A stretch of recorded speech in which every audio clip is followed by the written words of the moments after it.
Magandang gabi po sa inyong lahat. So, ito po, meron po tayong natanggap na panel gauge ng Innova. So, from Pasig. So, shoutout po kay Sir Alvin Seneca. Salamat po. Ito po ang issue po nito ay blackout. Okay. So, ito po ay pinalalamove lang. Okay. So, kaya yung pagbaklas naman nito, pinakita ko na lang po yung yung tutorial ko sa customer. At yun, nasundan naman po niya kasi madali lang naman pong baklasin itong panel gauge ng Innova.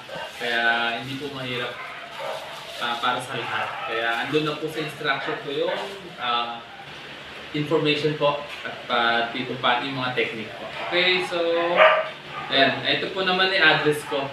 Okay. Yan, i-check po muna natin, no? So itong tine-check natin ngayon para malaman lang natin kung merong any physical damage bago natin gawin. Okay, so yan. So i-check na po natin ito. Bago yan, tanggalin muna natin yung okay. So tanggalin muna natin itong cover. So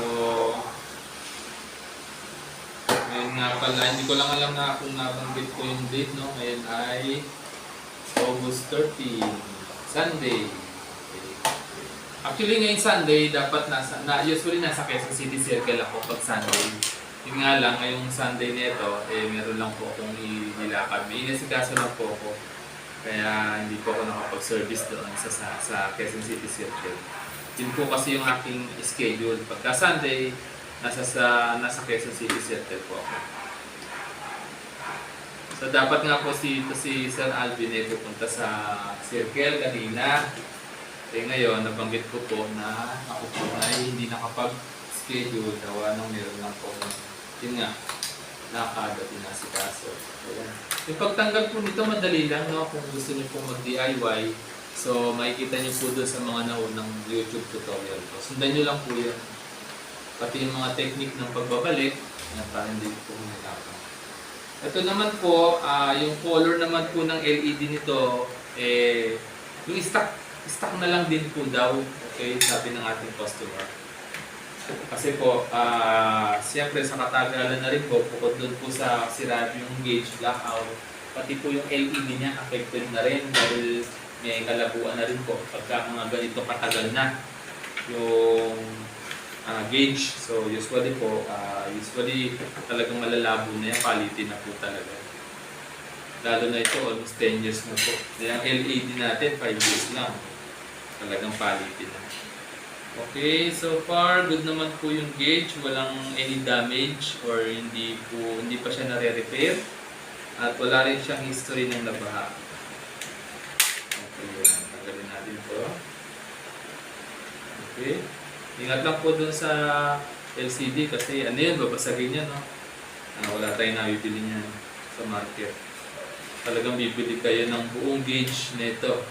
At ang buong gauge nito, pag binili nyo, nasa 25,000 po itong presyo nito. Okay. Tagalan natin dito. Ayan. So, ayan. Sunog na nga yung LED, confirm na. May itim na siya. Quality na po talaga. Okay. So, ngayon, papalitan po natin yung mga piyesang ito. Then, after that, pati yung LED, sasabay na natin. Kulay, stock color na rin daw po, sabi ng ating customer, si Sir Alvin. So, yan. After 1 hour po, balikan ko po kayo. Para at least, mapalitan ko po muna yung mga piyesa. Salamat po. Ito na po, mga kaibigan, Sir Alvin, okay na po siya. So, nagawa na po natin. So ito po yung pinalitan nating mga piyesa. Ayan po lahat po, sinama na po natin lahat, isang set na po yan, no? Diode, IC, capacitor. Para po pang matagalan na po kasi pagka 2-3 lang po yung pinalitan natin dyan, baka in few weeks time or 1 month, 1 year, masira po kaagad, bumalik yung problema. So kaya yan, ganito po yung ginagawa ko, isang set na. Pati po yung mga LED, as recommended ko po at confirmation na rin po ninyo. So, sinabay na rin po natin para isang gawaan na lang po. So, okay, pagganahin na po natin siya. Ang LED po na nilagay natin dito ay mas malinaw na kumpara sa dati. So, bali ang total po ng LED niya ay 21. Okay pa. Check po natin, no? Bilangin na rin natin, mga kaibigan. So, ayan. So, 1, 2, yan. Dati kahit na supplyan ko yan, ayaw talaga umilaw. Ngayon, pagka sinupplyan ko, ito, tingnan nyo na po. 1, 2, 3. Ayan, no? Gumana na. So, okay na po yan. So, bali, ito po lahat yung LED niya, binangon po natin. 21 po lahat yan, no? 1, 2, 3, 4, 5, 6, 7, 8, 9, 10, 11, 12, 13, 14, 15, 16, 17, 18, 19, 20, 21 sakto. So yung mga LED lang po na kulay puti pinalitan natin. Kasi yung the rest naman po, hindi naman po agad-agad nasisira. Kasi yung kulay puti lang po na LED, siya po ang laging gamitin. So dahil po yung setup po ng, o setting ng page nitong tawag dito, Innova ay Optitron. So ito po yung mga pyesa natin na ipinalit ng mga brand new po talaga yan, silyado pa. Okay, so ngayon nalagay na po natin siya dito sa case. Yan. Okay, pero bago po natin ilagay siya, kailangan po natin siya linisin. Kasi madumi na po ito eh, oh. Kumbaga, pinamamahaya na po siya ng alikabok. Tapos tanggalin na po natin itong itong plastic nito kasi ayun ang maitim na rin. Kasi baka yung liwanag ng ilaw na ikinabit natin dahil nga yan sa sobrang dumi, malabo pa rin yung gabi niya. Yan, kailangan linisin po natin. Yan. Yan, wala na. Ito. Tapos itong loob, linisin na rin po natin yan. Kasi yung alikabok yan talagang nag-i-stay dyan. Tapos, ikabit na rin po natin ito. Madali na po ikabit ito, no? Baklasin, check nyo lang po yung mga naunang YouTube ko, yung vlog ko. Andun po yung tutorial ko. At kung paano gawin po siya dun sa mga capable naman na gumawa at may experience po sa electronics. Yan, ikabit na po natin ito, no? Yan, okay. Tapos, sunod dyan yung LCD. So, bago nyo, ingatan nyo lang po ito kasi babasagay siya, no? Gaya ng nabanggit ko. Manipis lang kasi ito eh. So, pag sinalpak nyo siya, make sure lang po na hindi siya tutukod or hindi mababali. Kasi baka mabali yung paa. So, pagka ayaw nyo talagang pumasok, tanggalin nyo po muna ulit. Okay, then ito, nasa na natin ito. Ayan. Okay, so ito may kuntil po itong plastic na ito, no? Papasok nyo lang po itong pinaka cluster niya, papasok nyo doon sa kuntil ng itong mismong base ng gauge. Ngayon, ikabit na po natin itong needle. Okay, yung pagkabit po ng needle, may technique po yan mga kaibigan, hindi po yun basta salpak, no? So ilagay po muna natin doon sa pinakataas, kung sa temperatures, tapat po natin sa letter C.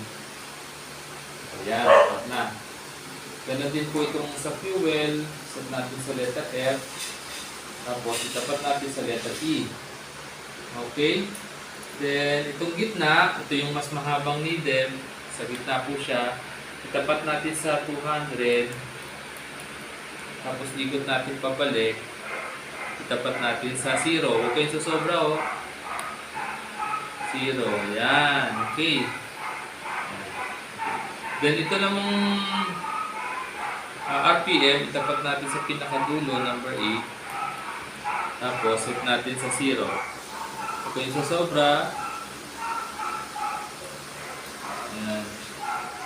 Pag sumobra, ngayon ito, ikot po natin siya ng pataas itong dalawang to, temperature at fuel. Okay. Okay, tapos ito, ikot din natin to hanggang sa dulo. Okay.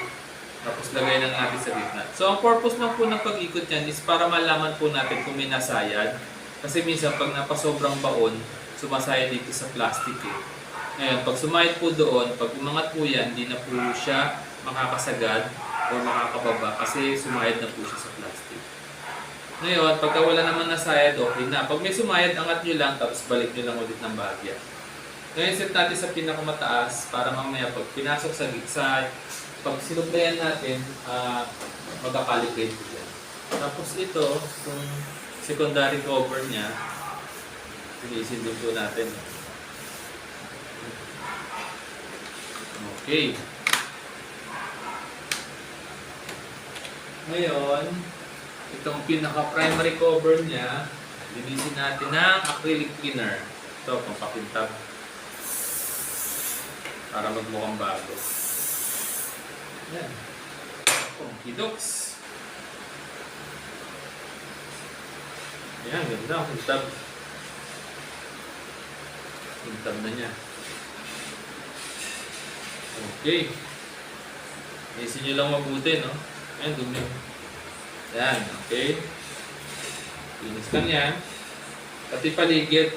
Yun nga lang, pag lilinis nyo dito, kailangan huwag banayad lang po kasi medyo plastic po siya, may katagalan na. So malutong, pagka medyo mabigat ang kamay nyo, baka mag-crack. So, yan. Kaya konting ingat lang po. Tapos, pag may basahan po kayo na pangalawa na medyo mas okay na malinis na, yan, punasan nyo po ulit. Pasadahan nyo po ulit. Yan. Yan, nakita mo. Ganda. Ulit na po natin siya, no? Okay, so nakaset po siya yung mga needle sa pinakataas. Para pag-supply natin at nag-calibrate siya, bababa po siya doon sa 0. So indication po yan na okay na po yung gauge.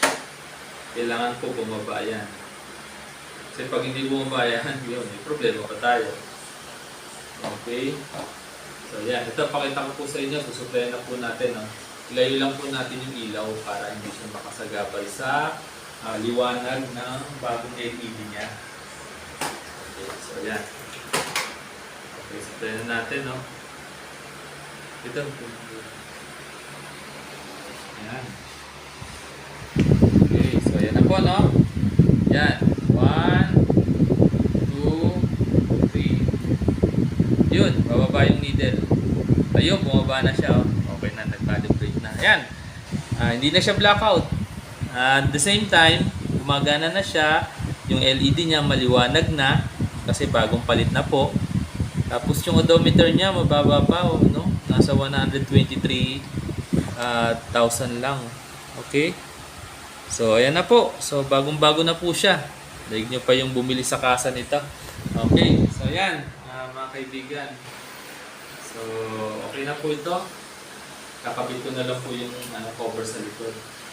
Sir Alvin Seneca from Pasig, maraming salamat po sa tiwala ninyo at nakita niyo po yung aking post sa YouTube. Okay, sa YouTube vlog ko. Meron din po ako mga post sa mga iba-ibang car club, sa mga kaibigan. Check nyo lang po ako doon. Ngayon, ito po ay papaship na po natin bukas. So, yung details po kung saan po ako nagsiservice, yung contact number ko. Check nyo lang po doon sa bawat vlog ng yun, sa YouTube channel ko po. Nandun po lahat yun. So, tawagan nyo lang po ako. So, muli, mga kaibigan, maraming salamat po sa inyong tiwala at suporta. Magandang gabi po sa inyo. Thank you po.